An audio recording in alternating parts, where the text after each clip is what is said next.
تر مطلب مینا لنډه ریښتونې او دردونکې کیسه امید لرم چې تر پایه پورې را سره واورئ.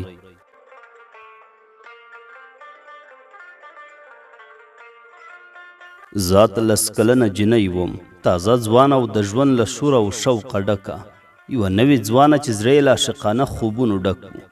زړه مې غوښتل څوک ولرم، څوک چې زما همدم وي، زما د خندا او ژړاو شریک او زما د خاموشو روښانه شیبو ملګری. په همغه ورځو کې له یو هلک سره اشنا شوم، یو ښکلی مغرور او شتمن ځوان.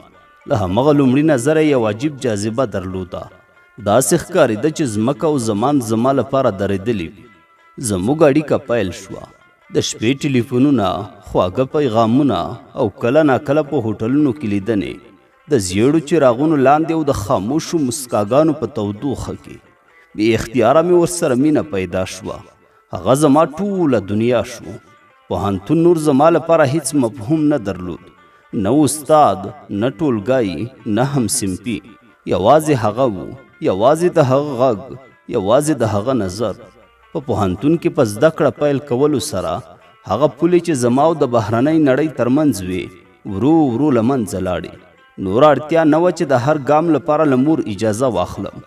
هغه هره ورځ د درس له ختمېدو وروسته په خپل شیک موټر کې زما پسې راتلو. موږ هغو ځایونو ته تللو چې نجونې یوازې په فلمونو کې ویني، هوټلونه، کافي، ګرم او خلوت ځایونه. هلته مې د خوښۍ خوند وڅاکه، هغه خوند چې وروسته پوه شوم د نړۍ تر ټولو تریخ زهر کیدای شي. خو یوه ورځ، هغه ورځ چې هیڅکله مې تمه نه درلوده، هر څه بدل شول. له ما یو څه وغوښتل، یو څه چې په خیال کې مې هم نه راتلل. وی ویل غواړم یو ځای ویده شو، ته زما د راتلونکي مېرمن یې، هیڅ تشویش مه کوه. زړه مې ولړزېده، دنیا مې پر سر راونړېده. په غوسه مې ورته وویل نه، په ټوله ویره او احساس مې رد کړ. خو هغه نور هغه پخوانی مهربان هلک نه و. په همغه بې رحمه غرور یې پرېښودم، بلاک یې کړم. یوه میاشت تېره شوه، یو عمر په خپل تنهایۍ کې. تر بل هر وخت ډېر په خپلې وابستګۍ پوه شوم. ومې لیدل چې څومره زړه مې هغه غواړي، حتی که د خپل ځان په ماتېدو تمام شي. کمزورې شوم، تسلیم شوم. پیغام مې ورته وکړ، منم یې. راغی بیا همغه شو، د خپلو چلناکو له پرېبه ډکو مسکاګانو سره خپل کور ته یې بوتلم. هملته یې هغه څه چې غوښتل ترلاسه یې کړل. مدام یې ویل تشویش مه کوه، ته زما د راتلونکي مېرمن یې، یوازې صبر وکړه چې پوهنتون دې خلاص شي. میاشتې تېرې شوې، زه د پرونۍ جنۍ نور هغه پخوانی انسان نه وم. کله ناکله کور ته ناوخته رسېدم، کله ناکله د هغه د لیدو لپاره مې دروغ ویل، خو زړه مې خوشحاله و. فکر مې کاوه چې یو راتلونکی په لاره دی چې پای به یې خوږ وي. پسرلی و، د تازهګۍ بوی، خوږ بوی، خو زما لپاره بد او د کابوس بوی راته. له 2 میاشتو شک او ویرې وروسته ډاکټر ته لاړم. وی ویل 2 میاشتې امیدواره یې. داسې ښکارېده چې د دنیا چت مې پر سر راونړېده. ټلیفون مې ورته وکړ، د یوې خوندي غېږې په هیله. خو وی ویل زه په دې 2 میاشتو کې له تا سره نه وم. ډاډه یې چې دا ماشوم زما دی. 3 کاله مینه په یوې جملې وسوځوله. بلاک یې کړم، داسې ښکارېده چې هیڅکله نه یم موجود. بالاخره مور ته مې وویل، هغې وژړل، چیغې وکړې، خو غېږه یې راباندې وتړله. ډاکټر ته لاړو، ویې ویل چې لا هم کیدای شي سخت شي، خو لګښت لري. مور مې خپله د سرو زرو ګوتمۍ د ډاکټر مخې ته کېښوده. ورته ویې ویل دا یوازې ستا، یوازې زما لور له دې ننګ څخه وژغوره. او هغه ورځ خپل ماشوم مې سخت کړ. بدن مې کور ته راستون شو، خو روح مې په همغه سړه خونه کې پاتې شو. 1 میاشت وروسته دروازه وټکول شوه. خواستګار و. مور یې راغلی وه، د همغه هلک مور. د هغې جنۍ خواستګارۍ ته راغلی و چې 1 میاشت مخکې د دوی د زوی پټ ماشوم په خاورو کې ښخ کړی و. خپله یې ټلیفون راته وکړ. وی ویل اوس غواړم د خپل ماشوم مور کور ته راولم. زما ماشوم باید په خپل کور کې نړۍ ته راشي. نه پوهېده چې هغه ماشوم نور نشته.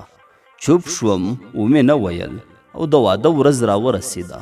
زه په سپینو کالیو کې او په خړ زړه داسې برخلیک ته لاړم چې نه یې پیل زما په لاس کې و او نه یې پای زما په واک کې. په زرګونو هیلو زړه نازړتوب سره د بخت په کور کې مې قدم کېښوده. له خپل مین سره له هغه چا سره چې له ځانه مې هم زیات خوښېده. هغه څوک چې د ترلاسه کولو لپاره مې خپل عزت طرف پښو لاندې کړ. غرور مې مات کړ. حتی که زما سر یې هم غوښتی وی بې له ځنډه مې ورته قرباني کوه. زه ناوې شوې وم د مینې ښکلې ناوې په سپین کالي کې یوه جینۍ خوب خړ زړه. داسې کور ته ننوتم چې ټاکل شوي وو زما د خوبونو پناه ځای وي. زموږ له واده 3 ورځې تېرې شوې وې چې میړه مې په شور او شوق سره وویل اوس وخت دی باید مور ته مې ووایم چې ته امیدواره یې. غواړم ورته ووایم چې لمسی د تر ټولو ښکلې ناوې په ګېډه کې دی. په همغه شیبه کې ټول وجود مې ولړزېده. پرونۍ ورځ مې د سر په سر راونړېده. شونډې مې ولړزېدې او اوښکې مې د سترګو له کونجونو راوبهېدې. زړه مې مات شو. په مات غږ مې یوازې وویل په ګېډه کې مې نشته، ماشوم نشته.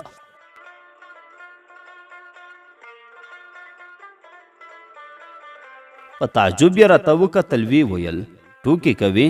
سر مې د نه په بڼه وښوراوه.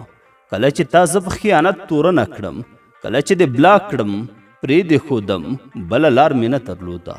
مجبوره شوم چې ستا ماشوم د خپلې مینې ثمره سقط کړم.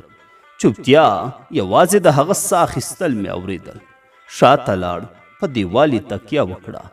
بیا په کراره خو زهرجنه لهجه یې وویل بیا هم دروغ، ته هیڅکله امیدواره نه وې. دا ټول یو ننداره وو چې ما مجبور کړې له تا سره واده وکړم. بیا ماته شوم، بیا مړه شوم. دنیا بیا توره تیاره شوه. ما ورته ویل کولی شو ډاکټر ته لاړ شو. مور مې شاهده ده، قسم خورم. خو غوږ یې نه نیو. هیڅ شی ورته مهم نه و پرته له هغه تور څخه چې په خپل ذهن کې جوړ کړی و. هملته په همغه کوټه کې چې ټاکل شوي و زموږ د مینې کور وي 3 طلاق یې راکړل. پر ځمکه راولوېدم، پښو ته یې ولوېدم، بښنه مې وغوښته. ومې ژړل، چیغې مې کړې، خو یوازې وویل زه له داسې چا سره ژوند نشم کولی چې په دروغو یې پیل کړی وي. له کوره ووت. زه پاتې شوم د هغه خونې ساړه دیوالونه چې ټاکل شوي و زما پناه ځای وي.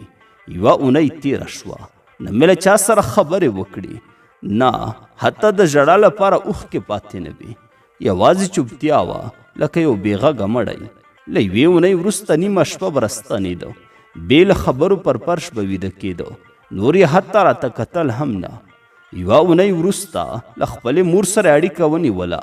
خدای پاماني یې وکړه او ویې ویل مورې زه ترکیې ته لاړم او همداسې لاړو بغیر له کوم وضاحت څخه. یو ځل بیا پرېښودل شوم، دا ځل بې رحمه بې غږه.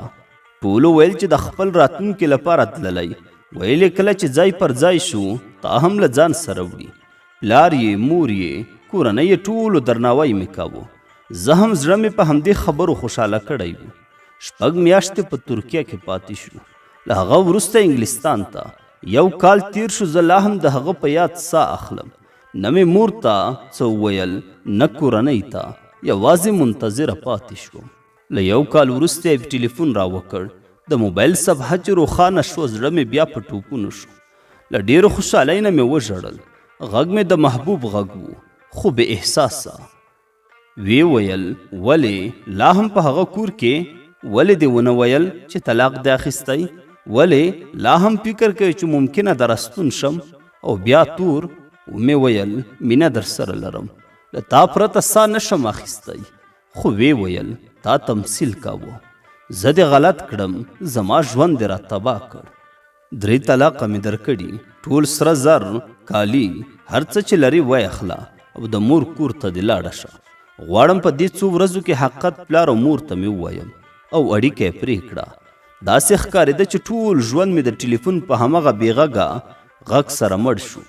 دنیا توره شوه، ماته شوم، مړه شوم، روح مې ونړېده.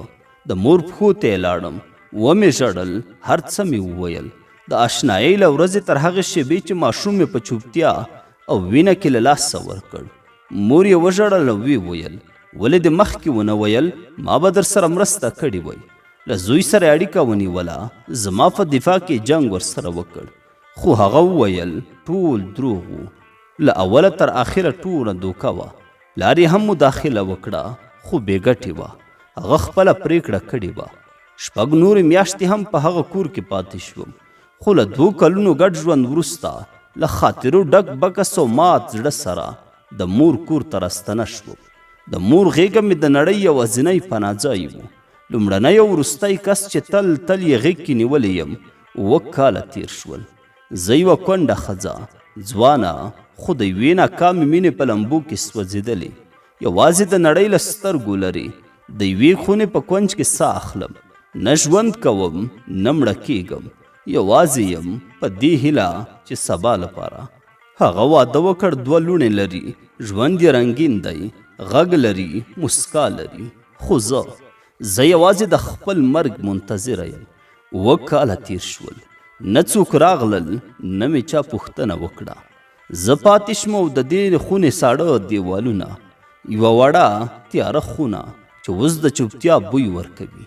نه هنداره پاتې ده چې پکې ځان وګورم، نه رڼا چې ووایم لا هم سهار شته، نور نه اوښکې لرم چې وژاړم، نه زړه چې مات شي. زړه مې کلونه کېږي چې ښخ شوی، هملته د هغه ماشوم تر څنګ چې هېڅکله مې غږ وانه ورېده. ماشوم مې که نړۍ ته راغلی وی، شاید زه لا هم ژوندی وی. د دې خونې په ماته هنداره کې یوازې یوه ښځه ناسته ده، ښځه چې نور هیڅ ورته والی له هغې سپین پوښې هیلهمندې ناوې سره نه لري، ښځه چې هره شپه چت ته ګوري او له خدای یوازې یو شی غواړي، مرګ، یو آرام بې غږه مرګ. د خونې په همغه کونج کې چې پکې زر ځله مړه شوم او هیڅوک پوه نه شول، نه مې چا غږ واورېده، نه مې مور او نه مې سپینګیری پلار، نه مې میړه چې اوس خپلو لورګانو ته کیسې لولي، نه هیڅوک. او که یوه ورځ مړه شوم، یوازې یوه هیله لرم، تابوت مې دروند کړئ، تر څو د ټولو هغو خاطرو وزن چې له ځان سره وړم ستاسو پر اوږو کینی، تر څو پوه شئ څه تیریږي پر یوې ښځې چې هر څه یې وبایلل او یوازې ساه یې واخیسته، تر هغې ورځې چې نور حتی ساه اخیستل هم ورته بېمانا شول.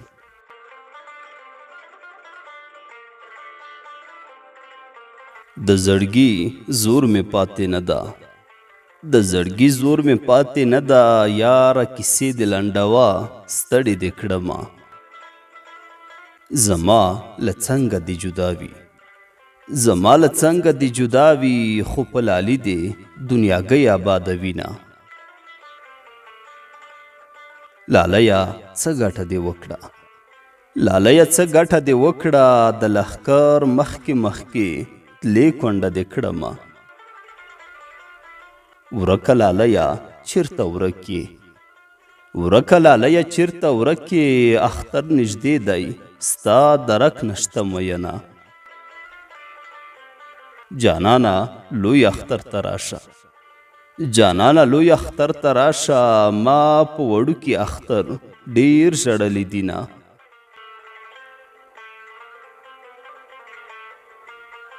خود به یې بل ته سترګې اوړي، خود به یې بل ته سترګې اوړي، د پناه شویو سترګو څوک خاطر کوي نه. ته خو د بل وې له پخوا نه، ته خو د بل وې له پخوا نه، زه لیونی در باندې هسې نازېدمه.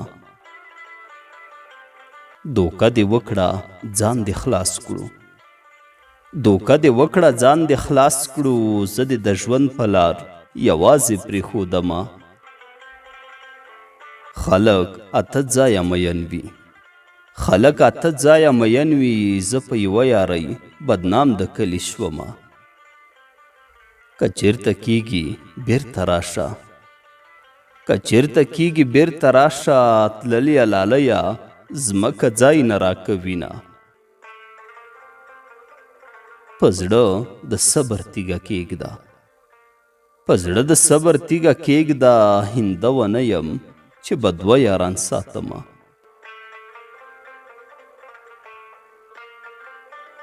ما مې لالی ټپو کې یاد کړ، ما مې لالی ټپو کې یاد کړ، اوس مې د کلي خلک ډمه یادوینه. پر مخ دې تور پیکی راخور دی، پر مخ دې تور پیکی راخور دی، لکه سپوږمۍ په تور وریځ کې پټه شینه. په چم گاوند کې آوازه شوه په چم گاوند کې آوازه شوه د ایوبي لیلا نن بل ته ورکوینه